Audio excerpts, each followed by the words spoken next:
Welcome back. As you may or may not know, I'm known as Eli, the computer guy. My current project is something called silicondojo.com. The idea of what if high quality technology education was simply as accessible as running water. That's what I'm trying to do. If you go to silicondojo.com, we have 3 self-study courses now on Python, SQL, structured query language, and something called the Bottle Web App Framework. I'm going to do a class tomorrow. Is it Thursday already? Anyways, on Moon Dream AI, that's going to be a Zoom class. So we have the event over at silicondojo.com. And I do one-on-one sessions with my students every Monday from 1 to 5 p.m. to talk about the issues that they are running into, yada, yada, yada, yada. So I do these particular videos just basically because I get a lot of the same questions, either from students or from the general YouTube peanut gallery, and I figure, hey, might as well make money out of questions. Sadly, people don't really care too much anymore about subnet masking, but they do care about very, very weird questions. So, it's a capitalist system. Give the people what they want. So the question I want to talk about today is the whole question. I actually get this a lot. I haven't gotten this once or twice. I've gotten this question so many times. It's weird. I've got to say it's weird. The question of, am I stoic? Am I, more importantly, a stoic? And I think this is a curious thing just to be thinking about in this particular period of time, and how weird this question is to me. As I tell people, I'm tired. I'm tired. That's what I am. I'm an old school man. Do you know what an old school man is? An old school man is somebody that goes out there and they work and they try to build something better for their community and their family. And at the end of the day, they're tired. That's the kind of man I am. Am I a stoic? Am I an alpha dog? Am I these other things? Oh man, I don't have the brain power to figure it out. You'll have to tell me. But I think this is an interesting thing with what's going on right now, with the whole rising up of identitarianism. And again, my viewpoint that identitarianism on the whole, whatever side of the identity wars you're on, I think is bad for most people. And it is important to understand this is a relatively new phenomenon. It's curious. The Christians in the United States say that the United States is becoming less religious. It was interesting. A couple of years ago, I came across a paper that literally said, no, the United States is not becoming less religious. We're just getting weirder religions, right? Again, veganism and paleo and carnivore diets and alpha dogs and trans and all these, Antifa, right? It's not that we're becoming less religious. We're actually, on the whole, far more religious than we used to be. We've really picked up on some bizarre religions. And again, diet is,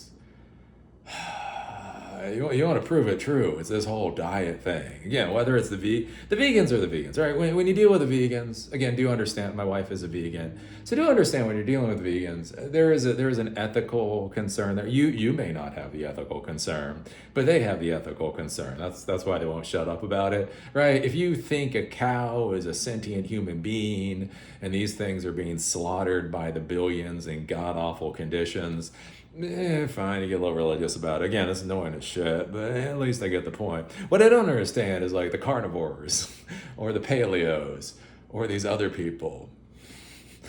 I don't know, is their ethics to bludgeon cows in the head with sledgehammers? You don't understand. If we don't bludgeon all these cows in the heads with sledgehammers, they're going to take over the planet. Cows will become the dominant species. Like what? If I don't just gut check this pig and throw him in one of those gestation crates or whatever, damn thing's gonna eat my babies. Anyways, but it's curious, right? If you take a look around, you get to people, and again, thankfully, I'm at the end of my geek diet, so I've lost about 100 or about 43 pounds, 45 pounds, something like that, and then since May. But one of the things is I would talk about, and again, my diet is eat less, exercise more. That's it. less calories in, more calories out, lose over 40 pounds in less than a year. Right? But anyways, the funny thing is I go out and I talk with people and oh my God, those conversations go to hell. They just go to hell because all of a sudden people are going off the deep end. And it's kind of curious because things did not used to be this way. I think about this as societies change, where I've talked about this before, like 15 years ago, 16, 17 years ago now, my wife and I went to this party, this really cool party a friend of mine was throwing, and I found like a lot of people there. They were talking about like their mommy issues, their daddy issues, and all this weird stuff. Like, don't get me wrong, they should have definitely talked to their therapist about it. Get a therapist. But why are you telling me this when we're at like a party? Anyways, I left. And I haven't had to deal with a lot of therapy type things. And so my wife looked at me and was like, oh, yeah, you haven't dealt with a lot of therapy type things. Yeah, they were doing therapy talk. And I was like, what the fuck is therapy talk? And she said, well, when you go to the therapist and you're paying the therapist $200 an hour, that's the kind of crap you say to the therapist. And so, again, if you go back to pre-2010, before social media took over the world, right, people were getting more and more into therapy and that type of thing. And all of a sudden, therapy talk kind of just, migrated into the rest of the world. And that was its own disaster. And I think what's happening right now with social media is it's kind of like this religiosity thing is migrating into the rest of the world. And with that religiosity, it's this whole identitarianism issue that I think is a really big problem. Again, coming up as a Gen Xer, if you asked me, have I read Aristotle, or what do I think about Aristotle or Plato, or it's been a long time since I drank coffee and read philosophers. Fill in the Foucault. Was he a philosopher? He was somebody. Anyways, you said, what do you feel about that, right? There were things to take away. Like, this is, again, Socratic argument. I used to talk a lot more about Socratic argument. The thing I took away from Plato was Socratic argument. That was a very valuable thing. Am I Socratic? Probably not, but Socratic argument is incredibly useful, right? Again, things that, anyways, the other philosopher said, right? You sit there, you read the book, you take some of it in, you throw 90% of it away, and then when somebody says, what made you make whatever decision that you did? It's like, okay, a number of years ago, I found this particular philosophy or whatever that I found was useful. Again, I talk about that with Buddhism. I am a Buddhist, but I talk about that with Buddhism and the whole idea of imposter syndrome in the technology world, right? Because that's the thing with Buddhism, right? You're supposed to be getting to levels of enlightenment. Anyways, there's so many levels of enlightenment. There's 8, 9. There's an amount of them. Anyways, it was interesting, right? So Siddhartha is sitting there with the students, and he's talking about how to get up to these different levels of enlightenment. And then one of the students says, how do I know when I get to this particular level of enlightenment, the 7th level or the 8th level, whatever. I never said I was a good Buddhist. Anyway, or maybe I am a good Buddhist. Maybe the fact that I don't care about this actually shows that I'm a good Buddhist, or the fact that I don't care about this shows that I'm a horrible Buddhist. The Buddhist question. Anyway, all right. Anyways, you get to a certain level, and then you get up to that level, and basically Siddhartha told the student, you will never know. You will never know when you get to this particular level, 7th level or whatever. And the student's like, what? And it was like, well, because like the point of enlightenment is to drop your desire. Desire causes pain. So by the point that you get to this particular level, you will no longer care what level you've obtained. And so if you never ask the question of whether or not you've obtained a certain level, ergo you'll never know when you actually hit that level. So the value of asking the question will fall away, and then so forth, you will never ask the question, therefore you will never know.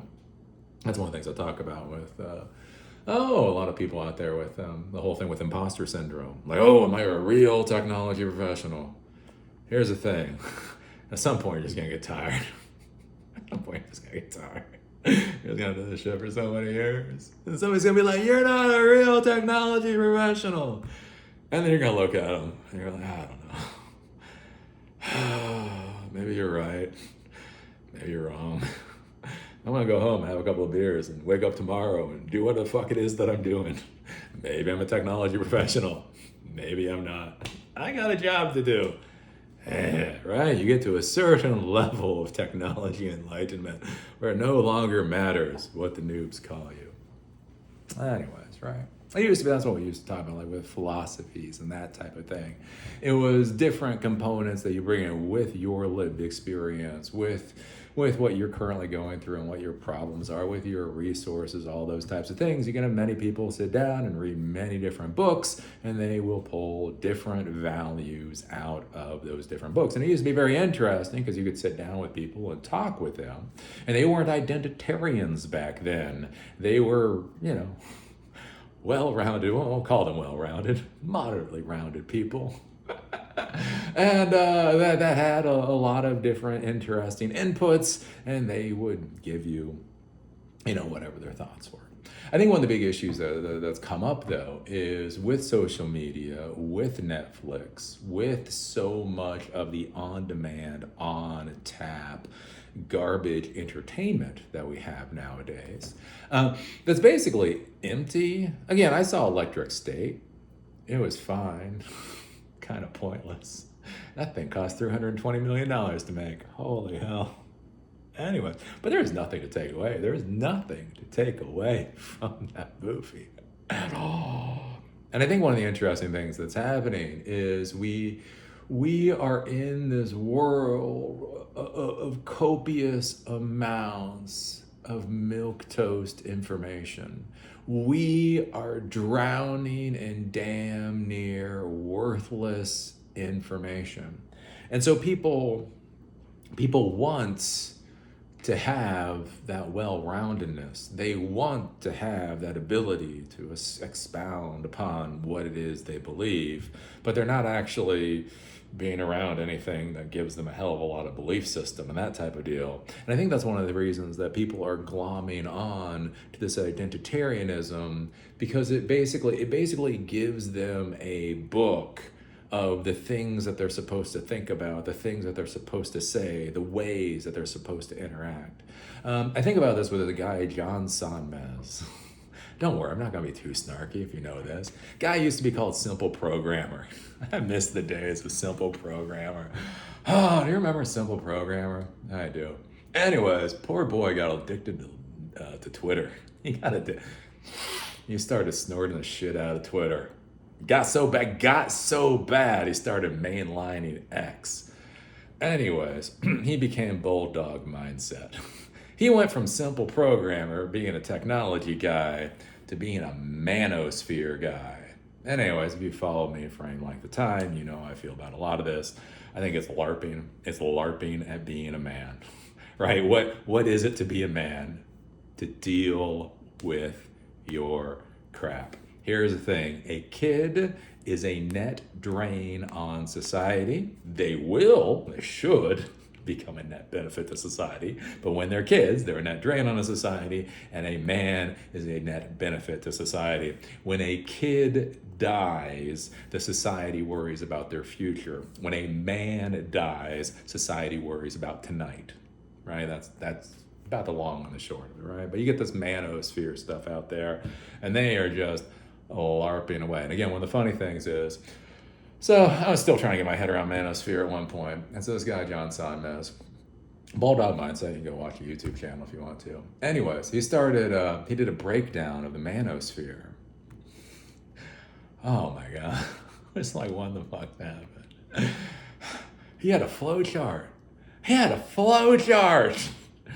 And there was MGTOW on the flow chart. There's like the manosphere, and there's MGTOW, and there's like the negging people, and there's red pills and blue pills and black pills. He had this chart on manosphere. And I was like, what the hell is this? When did we go from a man deals with their crap to flowcharts? I gotta tell you, when I get to the end of the day, the last goddamn thing I want to look at is a flowchart. Wow.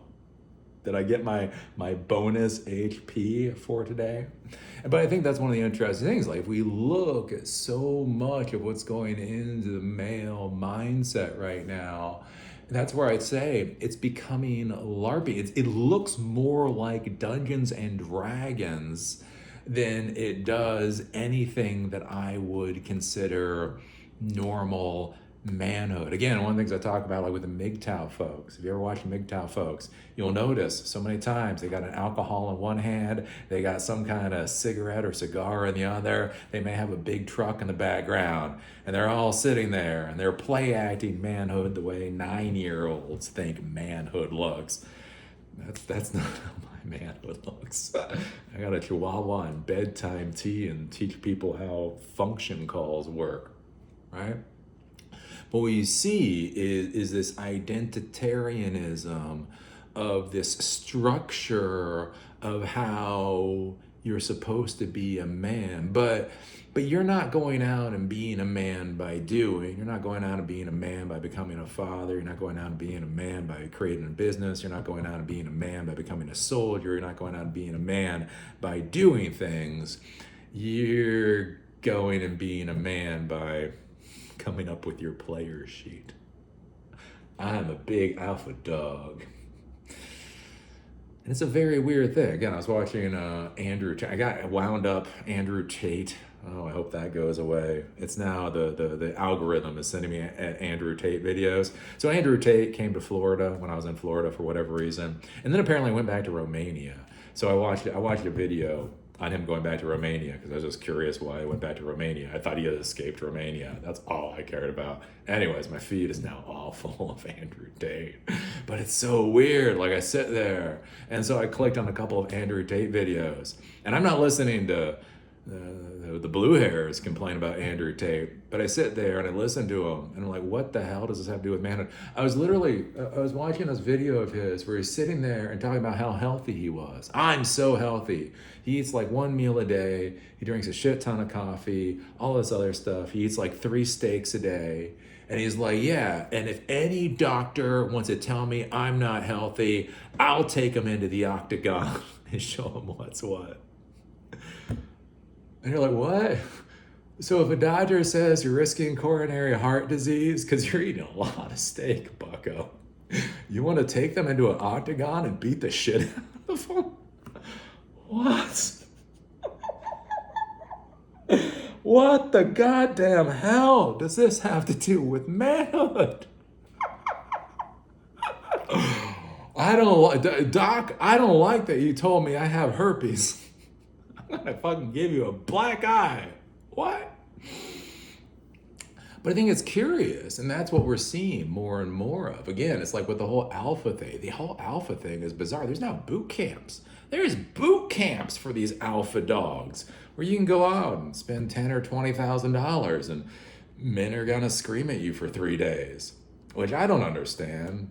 Again, does anybody actually understand how math works anymore? So again, I was in the Army, right? You know, basic training for me, basic training was 8 weeks.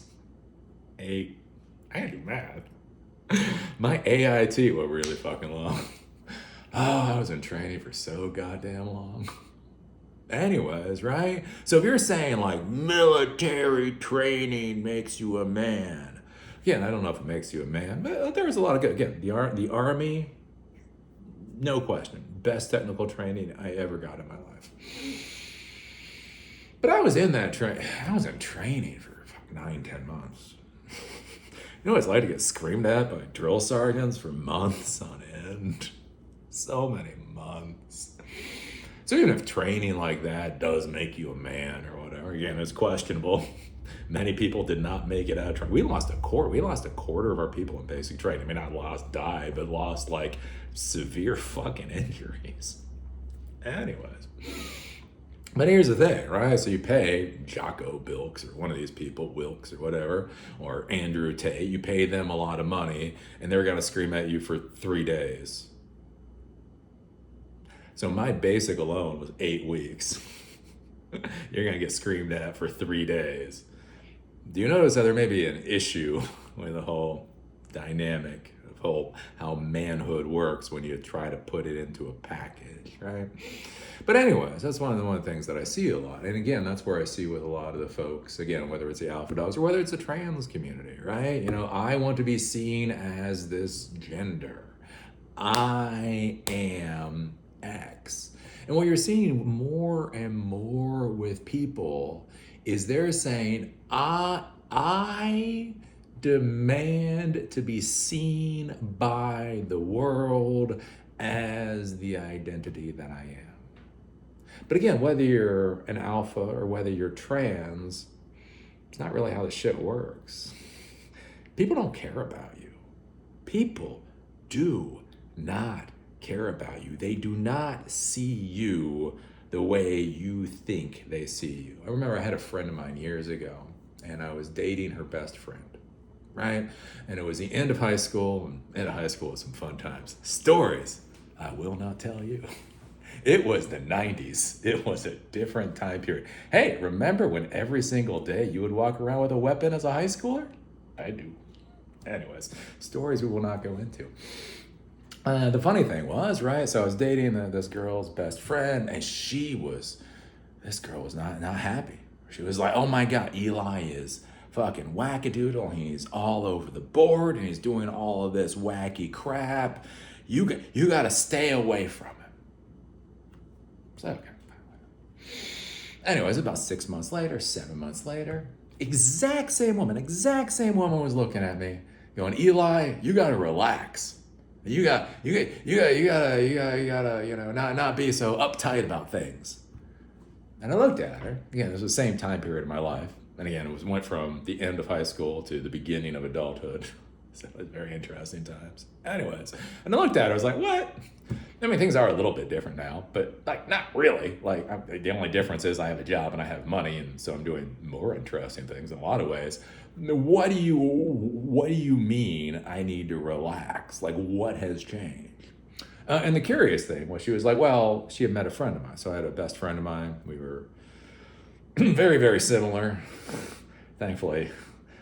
Not similar in very good ways. He is dead. He is long dead. But anyways, we were very similar in many ways. He was a wee bit more wackadoodle than I was. And ergo, he's now dead. Anyways, and so she had met him and became a very good friend with him, and he was even more wackadoodle. And she was like, wow, this wackadoodle stuff is fun. So although I was relatively the same as I had been 6 months earlier, I was not wackadoodle as that motherfucker. So she was now saying, you... All right, and the interesting part with that is, think about that. I am essentially the same person.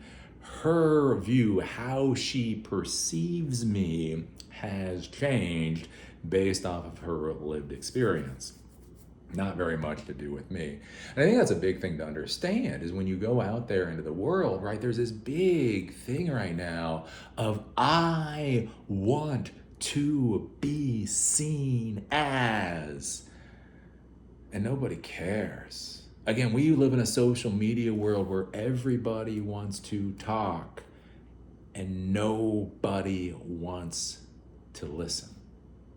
And the issue too is, as more and more people want to talk, they start talking about more and more banal things, because frankly, from an intellectual standpoint, they're eating fucking Wonder Bread, for Christ's sakes.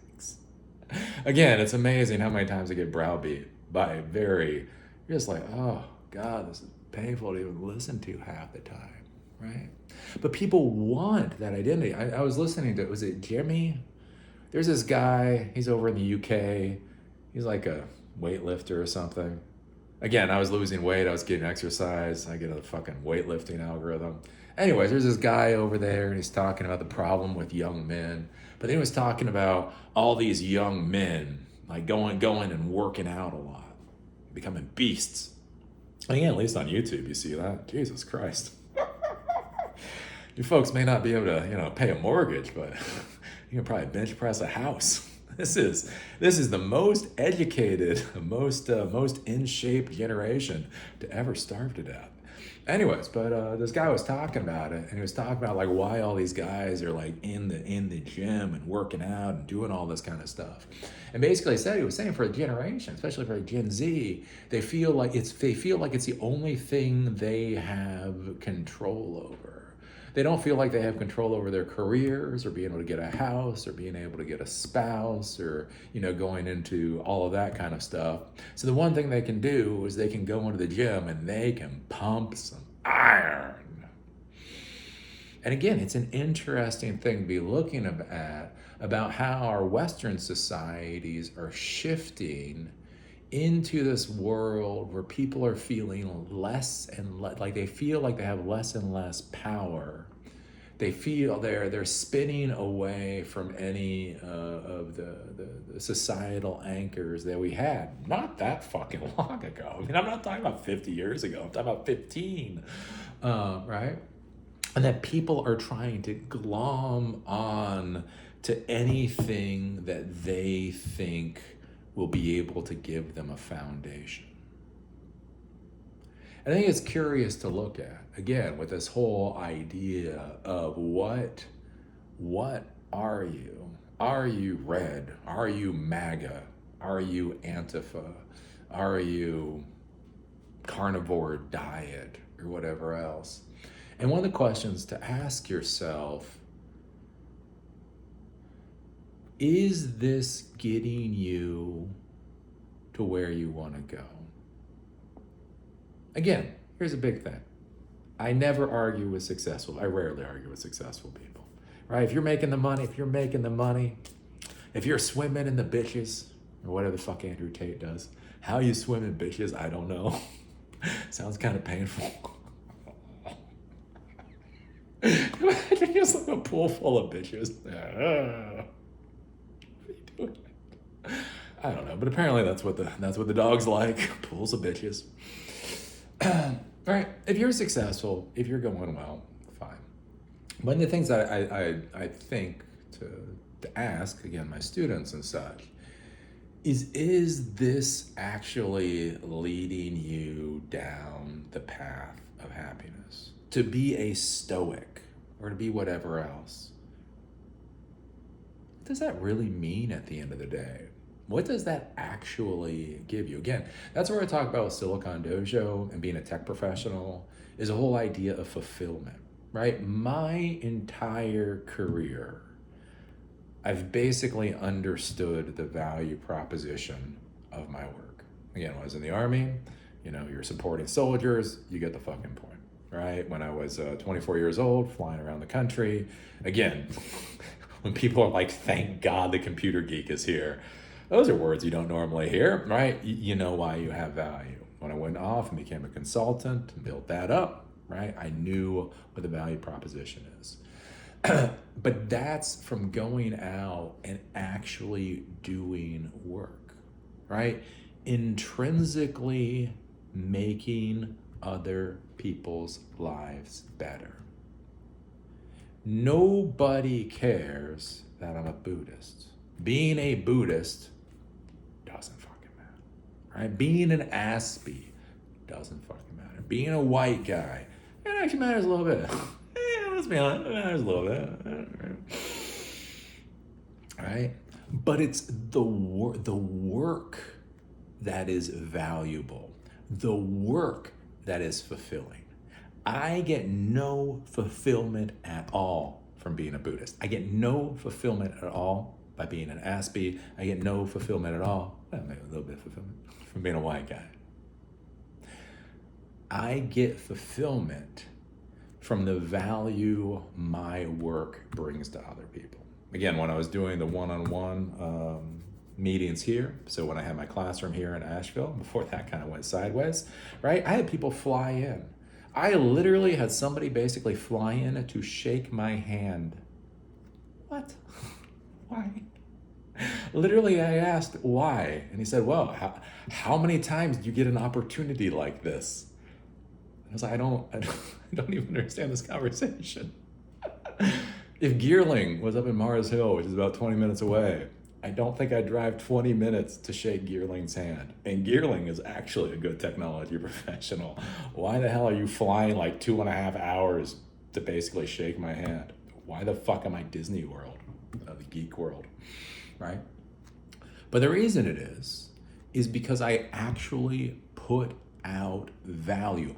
People's lives are demonstrably better for the work that I do. And for that, I get a lot of people saying thank you, and there's a hell of a lot of fulfillment there. Right? And the big issue that I see with the young people nowadays is, again, that a lot of them aren't looking to solve problems. We have more problems than ever. And yet, people are sitting there watching Netflix. Eli, what can I do? You can build websites, right? Any jackass can build a website. Wow, Eli. But think about it. Again, how many nonprofit organizations need websites? We have disasters. My God, we have so many disasters. Again, apparently there was this massive flood in West Virginia. I only learned about it on YouTube because even the mainstream media isn't talking about it. That's how screwed up we are. Like when Helene hit Asheville, and then within like 2 weeks they were already talking about Milton. That kind of pissed me off. But then can you imagine being in West Virginia? You get fucking slammed by a flood, and nobody cares. Nobody gives a damn. Again, you think anybody gives a crap about your identitarianism? We don't give a crap about half of fucking West Virginia getting flooded out. Reality check. I'm going to think about all these disasters, right? And again, when there's disasters, there's logistics issues that need to be dealt with, communications issues that need to be dealt with, all of that kind of stuff. You can build apps for that. You can build systems for that. You can support, folks with that. You can go out again and you can repair computers. Even in this day and age, computer refurbishment is still a real thing that happens. Again, you can teach people. You can take all the classes, all the weird ass crap that I do for Silicon Dojo, and you can take it to your church group or your synagogue group or your temple or your wherever the hell Muslims go, right? And you can teach people, right? You can go out and do. And I think that's one of the big things to realize is that who you are is empty. Right? Saying who you are is like a jug. Yeah, a jug. You've got a container. It's what you do that fills that container. Right? You can be a piggy bank. You can be the biggest, baddest alpha piggy bank that ever existed. But if it's empty, you're an empty piggy bank. Right? What makes you valuable as a piggy bank is all the people dropping the nickels and dimes and dollar bills in there. A full piggy bank, that's something valuable. A piggy bank, whatever, it's just not a cup, essentially, right? And so something to be thinking about for yourself is what work are you doing to demonstrably help other people? And again, you may have a 40-hour, Eli have a 40-hour week job. Again, before I was doing this and married and the rest of it, I used to volunteer a crap ton. You can volunteer. Again, tech work and all other kinds of stuff out there. You can do internships. You can build your crappy little startup company. Again, you don't have to have a nonprofit startup company. You can simply just have a not profitable one. You too can have a fever dream. It's always funny. People are like, Eli, what are the economics of Silicon Dojo? It's like, I know I make people's lives better. How does that work financially? I don't know. I get a lot of thank yous. Can I cash in these thank yous? Will anybody give me $100 for a thank you? I've got piles of thank yous back there. Right? But something to think about, right? Is are you going out and are you doing the work? Or are you hiding behind that identity? Again, I think that's the interesting thing with the whole LGBTQ plus 2S A. Really is getting too long. I'm not even going to start. It is getting too damn long. Anyways, but back in the day, right? Lots of gay friends. Again, all the way back in the 90s, had lots of gay friends. And again, one of the reasons I don't trust guys should not be going into women's bathrooms, just period, is because when you are friendly to gay guys, you understand why women have a problem with guys. Again, I came of age in a generation, in an age where beating the ever-loving crap out of a gay person wasn't horribly frowned upon. And yet I would be around gay guys and I'd say, look, I am literally not fucking gay. You're a person, I'm a person, we're playing some chess or drinking some coffee or whatever, back the fuck off. And you would not believe how much guys just don't like taking no for an answer. I know from lived experience, guys really do not like taking no for an answer. Even when you get to the damn point where you're about to put a fist in their fucking face, they're still like, maybe.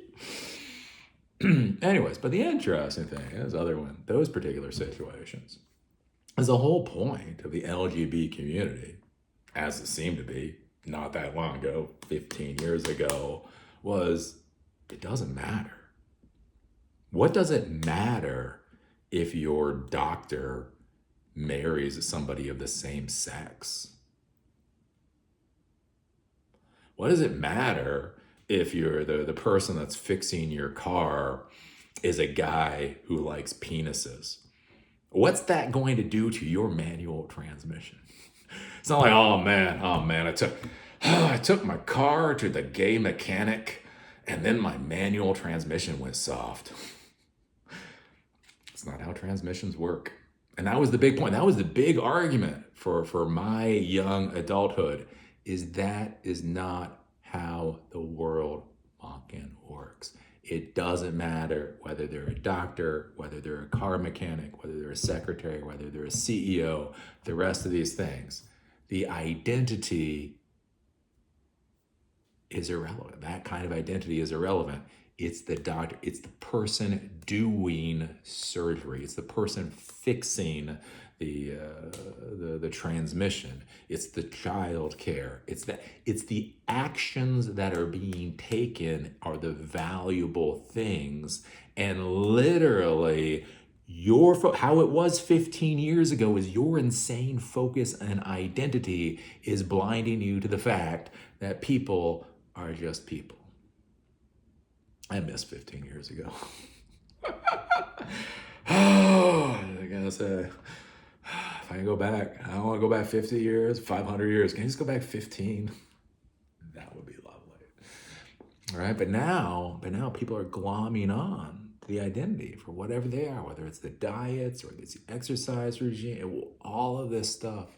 And what I want you to really consider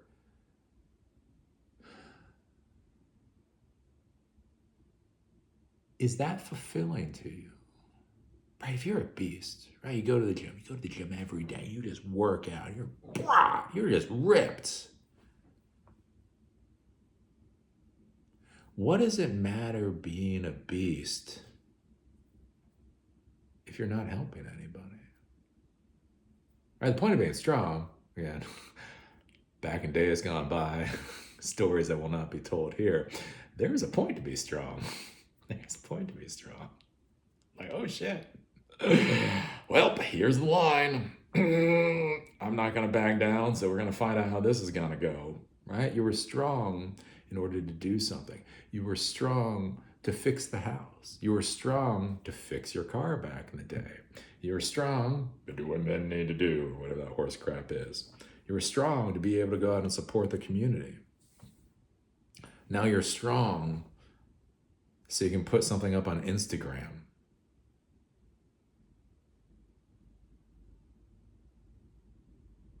Again, I'm not young anymore, but God, that seems empty as shit. Maybe that's just me. So anyways, yeah, it's a long way around to stay. I don't know. I may have some Stoic traits. I took a look at Stoicism. I was like, that probably. I don't think there's something there. I was like, I don't think I'm that. Maybe one of those. But I think I came up with a phrase a long time ago, is salvation comes from service. You save yourself by serving others. And I think the people that you find in life that are generally the more content, let's say more content and more fulfilled, are the people that are in service to others.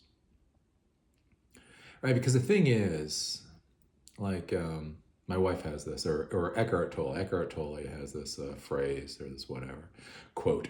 There's mosquitoes in paradise, right? No matter where you go, no matter where you go in the world, whether you go to Miami Beach, whether you come to Asheville, whether you go to Hawaii. I don't like Hawaii. I'll admit it. I don't like Hawaii. Anyways, you go to paradise. You go to paradise. There's still going to be mosquitoes, or there's going to be something else. There's always going to be something fucking annoy you. Nothing is actually perfect. And if you do find a perfect place, don't worry. In 2 to 3 weeks, you're going to get annoyed because it's so perfect. You're going to go somewhere like, wow, this is so nice and relaxing and wonderful. And then 3 weeks from now, you're going to be calling it boring. That's just how the human brain works, right? So if you focus on yourself, right? You're in this Instagram world. You're in this my identity. Think about how much time you're thinking about yourself. And again, I notice this with depressed people, right? It's a very selfish disease because it's focused on you.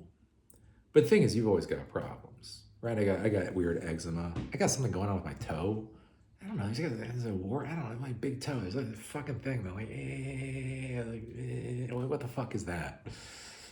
Anyways, I get eczema. I have this weird circular shit on my hand. Don't get old. Don't turn 40. You have to be 39. Just say no to 40. Anyways. And here's the thing, right? If I focus on myself, then me focusing on these things.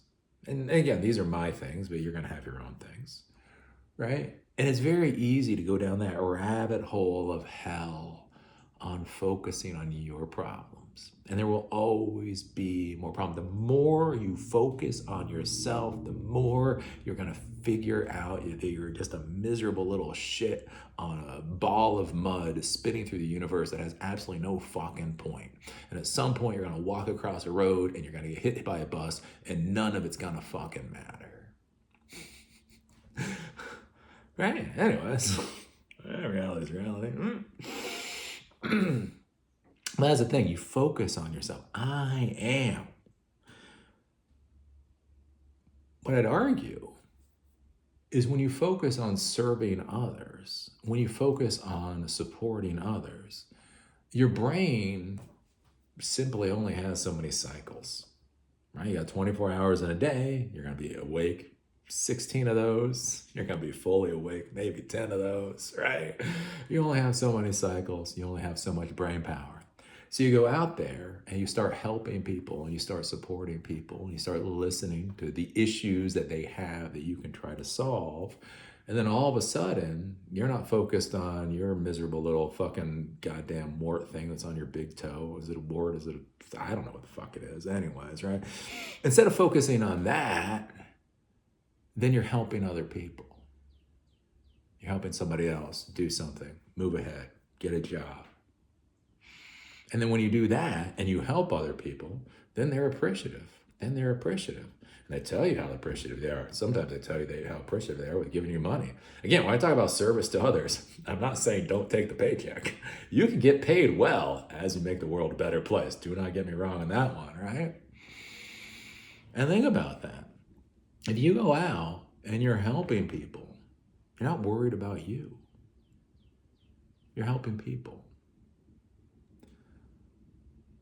Where is that going to get you in 5 years? How are you going to feel about yourself and the world in that kind of paradigm?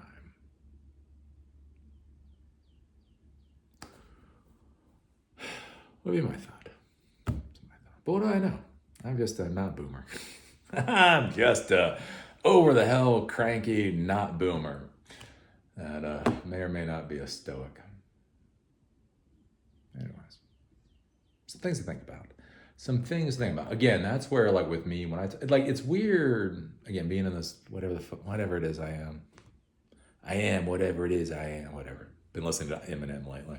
Cinderella Man. I like Cinderella Man. Anyways, whatever it is that I am, right? I talk about these things. I talk about this whole identity thing sometimes. Again, Asperger's, or Buddhism or whatever else.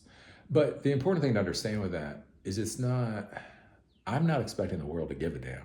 I'm quite sure the world doesn't give a damn. The reason I explain this to you folks is, again, just to better understand,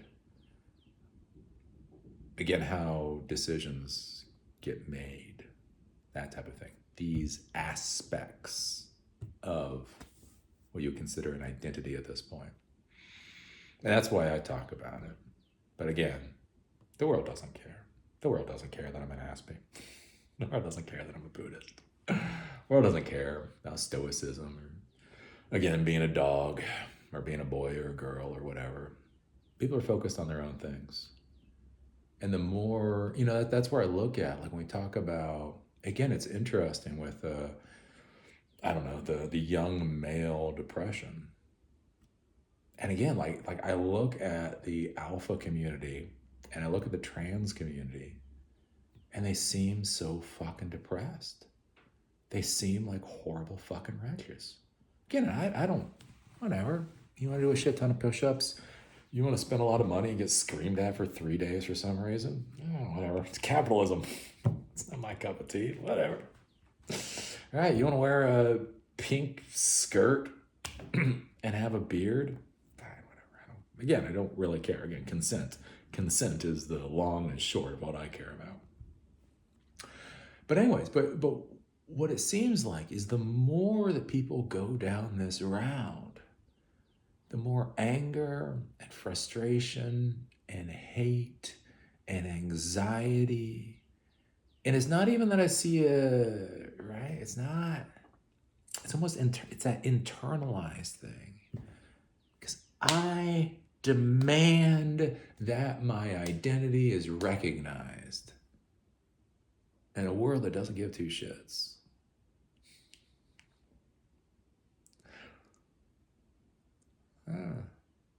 So anyways, I don't know.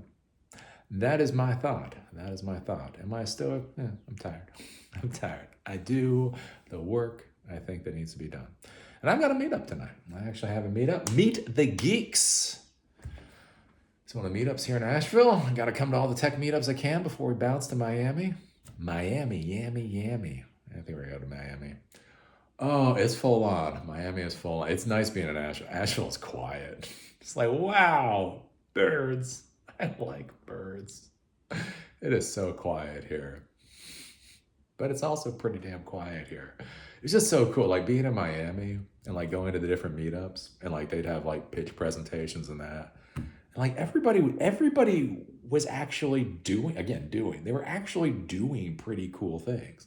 Again, whether the business actually works out, that's its own fucking disaster, however the money, happens. But like they were all, industry experts. They're knowledgeable about the industry. They actually had reasonably good plans. They had products that made half a goddamn bit of sense. And there were just so many. I was like, wow, this is awesome. So yeah, I probably got to go to Miami. If we go to Miami, we'll start doing more in-person stuff again. But anyways, that's its own deal. So yeah, I'm going to go to meet the geeks. See y'all later.